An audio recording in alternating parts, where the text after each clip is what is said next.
Hello बच्चों, क्या हाल चाल? भैया एकदम बच्चों बायोलॉजी वाला के इस यूट्यूब चैनल पर मैं ओम जी आप सभी का हार्दिक स्वागत करता हूं। तो बच्चों आज का जो अपना टॉपिक है वो है आपका डीएनए फिंगरप्रिंटिंग। क्या है डीएनए फिंगरप्रिंटिंग? चलिए स्टार्ट करते हैं इस टॉपिक को। सबसे पहले तो देख लेते हैं इसकी बेसिक इंफॉर्मेशन, जैसे इसके वैज्ञानिक जिन्होंने इनकी खोज की।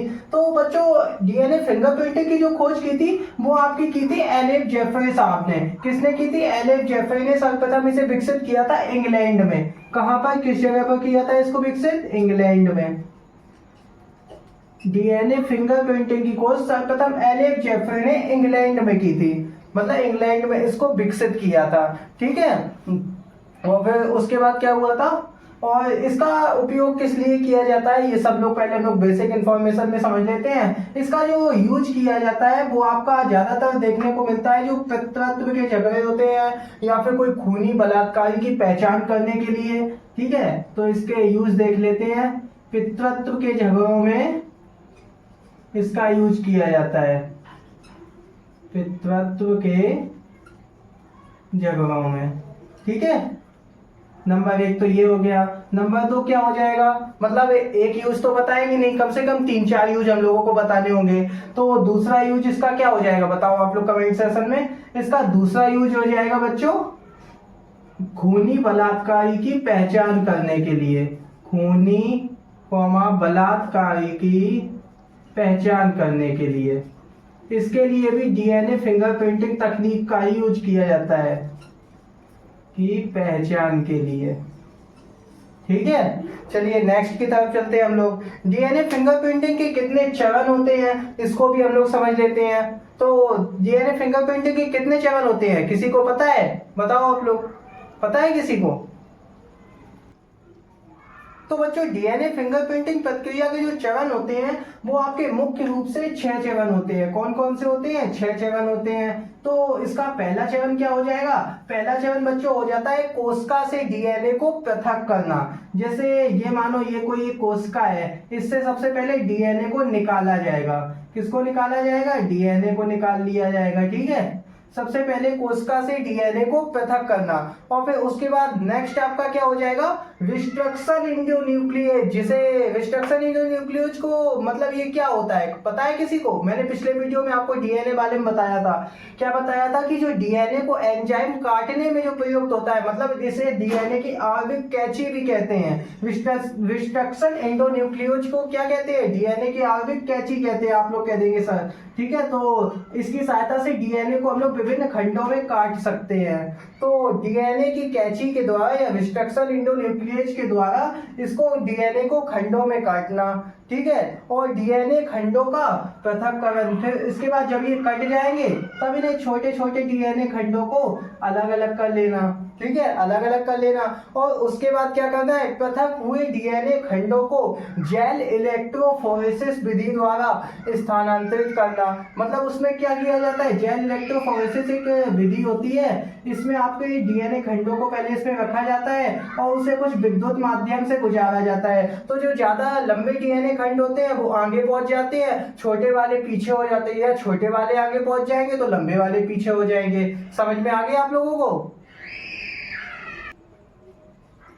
नेक्स्ट आपका क्या हो जाएगा? नेक्स्ट आपका हो जाएगा बच्चों वीएनटीआर खोजी द्वारा संरक्षण। किसके द्वारा संरक्षण? वीएनटीआर खोजी द्वारा संरक्षण। ठीक है, और इसके बाद आपका हो जाएगा समविकसित डीएनए खंडों को, जो सविकसित डीएनए खंड है उसको क्या करना है?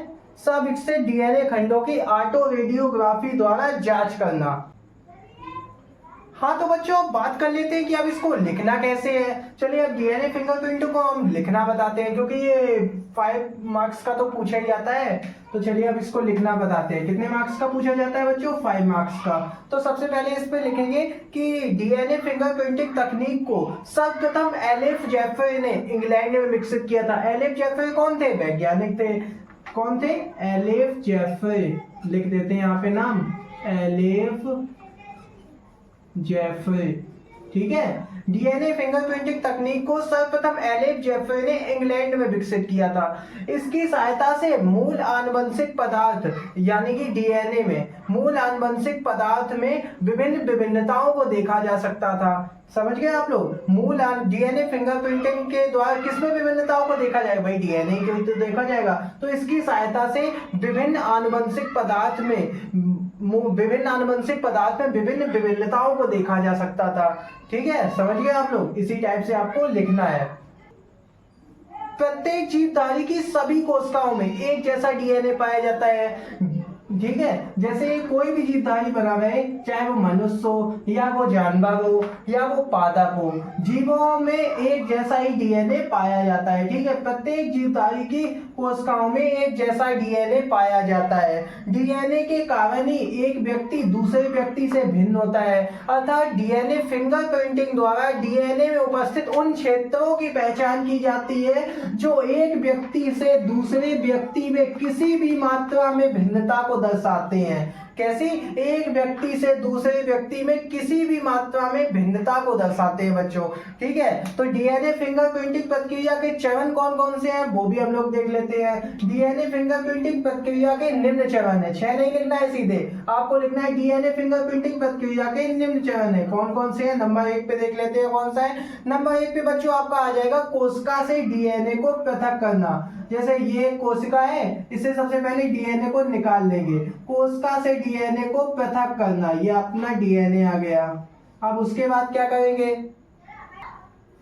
तो उसके बाद अब हम लोग बच्चों करेंगे डीएनए की जो आणविक कैची होती है ना, रिस्ट्रक्शन एंडोन्यूक्लिएट जिसे बोलते हैं, उसके द्वारा डीएनए को खंडों में काटना। क्या करेंगे? पहले कोशिका से डीएनए को निकाल लिया, अब उसको खंडों में काट दिया। अब खंडों में काट दिया तो खंडों को अलग अलग भी करना पड़ेगा। तीसरे स्टेप में क्या करेंगे? कटे हुए डीएनए खंडों को अलग अलग करना। ठीक है, कटे हुए डीएनए खंडों को अलग अलग करना। अब उसके बाद चौथे चरण में क्या करना है? चौथे चरण में आपको करना है पृथक हुए डीएनए खंडों को नाइट्रोसेल्यूलोज की झिल्ली पर स्थानांतरित कर देना। ठीक है, नाइट्रोसेल्यूलोज झिल्ली पर स्थानांतरित कर देना। अब लास्ट आपका स्टेप हो जाएगा वीएनटीआर खोजी द्वारा संरक्षण। क्या हो जाएगा बच्चों? वीएनटीआर खोजी द्वारा संरक्षण। और उसके बाद संकलित डीएनए खंडों की ऑटो रेडियोग्राफी हमें प्राप्त हो जाएगी, बस रिजल्ट आ जाएगा। ठीक है, अच्छा इसका उपयोग देख लेते हैं। लास्ट हेडिंग आपको जानना है यूजेस। अब वही इसका यूजेस भी तो बताने होंगे कि इसका उपयोग कहाँ पे होता है। तो डीएनए फिंगरप्रिंटिंग प्रक्रिया का उपयोग पारिवारिक संबंधों को ज्ञात करने के लिए किया जाता है। मतलब पितृत्व के जगहों में पारिवारिक संबंधों को ज्ञात करने के लिए डीएनए फिंगरप्रिंटिंग प्रक्रिया का उपयोग किया जाता है। ठीक है, और इसका उपयोग आपराधिक मामलों जैसे खूनी, बलात्कारी आदि की पहचान करने के लिए किया जाता है। डीएनए अनुक्रमों द्वारा डीएनए में उपस्थित उन क्षेत्रों की पहचान की जाती है जो एक व्यक्ति से दूसरे व्यक्ति में किसी भी मात्रा में भिन्नता को दर्शाते हैं। आई होप आप सभी लोगों को ये वाला क्वेश्चन भी क्लियर हो गया होगा। तो बच्चों अगर वीडियो पसंद आई हो तो वीडियो को लाइक, शेयर और चैनल को सब्सक्राइब किए बिना मत जाना। मिलते हैं नेक्स्ट वीडियो में। अपने तमाम दोस्तों के साथ इस वीडियो को शेयर भी कर देना।